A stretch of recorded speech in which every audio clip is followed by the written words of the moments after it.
আচ্ছা, আমাদের কোষের ভেতরে যে কি বিশাল এক জগৎ আছে তা ভাবলেই অবাক হতে হয়। আজকের আলোচনায় আমরা কোষের এমনই এক ক্ষুদে কিন্তু অনন্য গুরুত্বপূর্ণ এক ইঞ্জিনিয়ারকে নিয়ে কথা বলবো। ওর নাম হলো সেন্ট্রিওল। এটা কিন্তু শুধু কোষের একটা পার্টস না, বরং বলা যায় বায়োলজির একটা অসাধারণ ইঞ্জিনিয়ারিংয়ের স্যাম্পল। একবার ভাবুন তো, একটা কোষ ভেঙে দুটো হয়, দুটো থেকে চারটে, জীবনের একদম গোড়ার কথা, তাই না? এই যে এত জটিল একটা প্রক্রিয়া, এটা কে এত নিখুঁতভাবে কন্ট্রোল করে? কে সেই মাইক্রোস্কোপিক আর্কিটেক্ট যে এত বড় একটা দায়িত্ব সামলায়? হ্যাঁ, এই প্রশ্নের উত্তরটাই হলো সেন্ট্রিওল। কোষের নিউক্লিয়াসের কাছাকাছি লুকিয়ে থাকা এই ছোট্ট অর্গ্যানেলটাই আমাদের আজকের আলোচনার মূল বিষয়। চলুন এর রহস্যটা একটু একটু করে খোলা যাক। খুব সহজ করে বললে সেন্ট্রিওল হলো একটা ছোট্ট সিলিন্ডারের মতো দেখতে অর্গানেল, যেটা নিজেই নিজের কপি তৈরি করতে পারে। আর এর মেইন কাজটা কি? এর প্রধান কাজ হলো কোষের ভেতরের যে কাঠামো মানে মাইক্রোটিউবিউল, সেগুলোকে গুছিয়ে রাখা। আর এই কাজটা কোষ বিভাজনের জন্য যে কতটা জরুরি তা তো বুঝতেই পারছেন।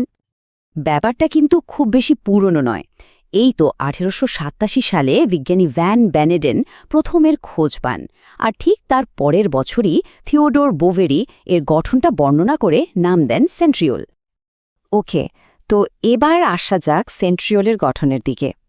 বাইরে থেকে দেখতে হয়তো সাধারণ মনে হতে পারে, কিন্তু এর ডিজাইনটা যে কী পরিমাণ গোছানো আর এফিশিয়েন্ট, সত্যি প্রকৃতির এক মাস্টারপিস ইঞ্জিনিয়ারিং। এর গঠনটাকে অনেকটা দুই মুখ খোলা একটা ব্যারেলের মতো ভাবতে পারেন। আর সাইজটা এতটাই ছোট যে কল্পনা করাও মুশকিল, মাত্র 0.15 থেকে 0.25 মাইক্রোমিটার। এই সংখ্যাটা 9, এটা কিন্তু খুব ভালো করে মনে রাখতে হবে, কারণ সেন্ট্রিওলের পুরো স্ট্রাকচারের মূল ভিত্তিই হলো এই 9 সংখ্যাটা। চলুন তো দেখি কিভাবে এই সংখ্যাটা এর পুরো গঠনটাকে তৈরি করেছে।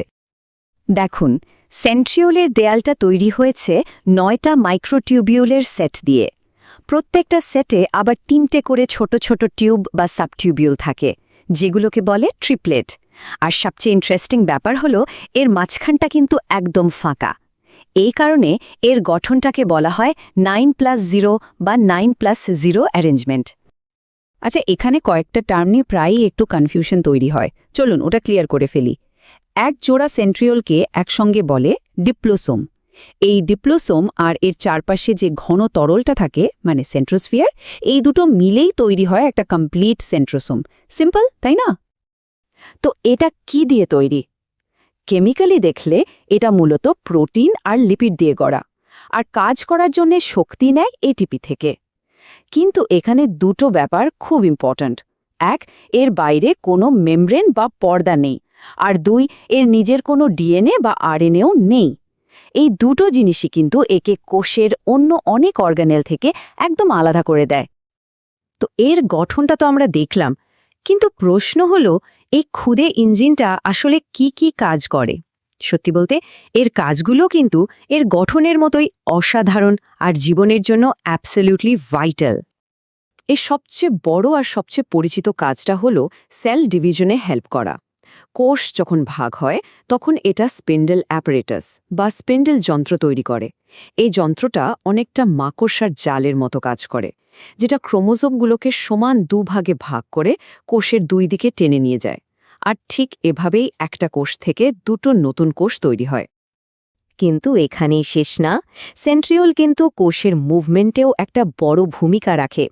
এটা সিলিয়া আর ফ্ল্যাজেলা তৈরি করে, যেগুলোর সাহায্যে অনেক কোষ সাঁতার কাটে বা চলাচল করে। এর সবচেয়ে কমন উদাহরণ কোনটা বলুন তো? শুক্রাণুর লেজ। ওটাও কিন্তু এই সেন্ট্রিওল থেকেই তৈরি হয়। আচ্ছা, এতক্ষণ ধরেই যে এত গুরুত্বপূর্ণ একটা অর্গানেলের কথা বললাম, অবাক করা ব্যাপার হলো এটা কিন্তু সব ধরনের জীবকোষে পাওয়া যায় না। চলুন তো দেখি জীবজগতের কোথায় এর দেখা মেলে আর কোথায় মেলে না। দেখুন, বেশিরভাগ অ্যানিমাল সেলেতে এটা আছেই।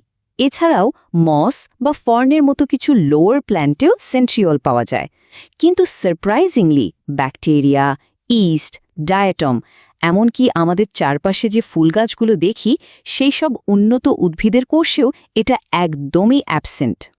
তাহলে পুরো ব্যাপারটা কি দাঁড়ালো?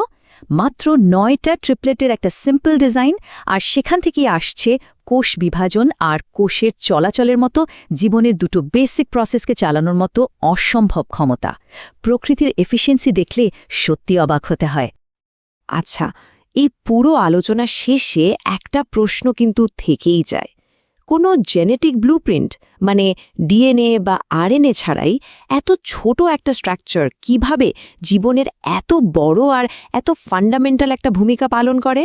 এই প্রশ্নটাই হয়তো আমাদের কোষ জীববিজ্ঞানের আরও গভীর রহস্যের দিকে এক পা এগিয়ে নিয়ে যায়।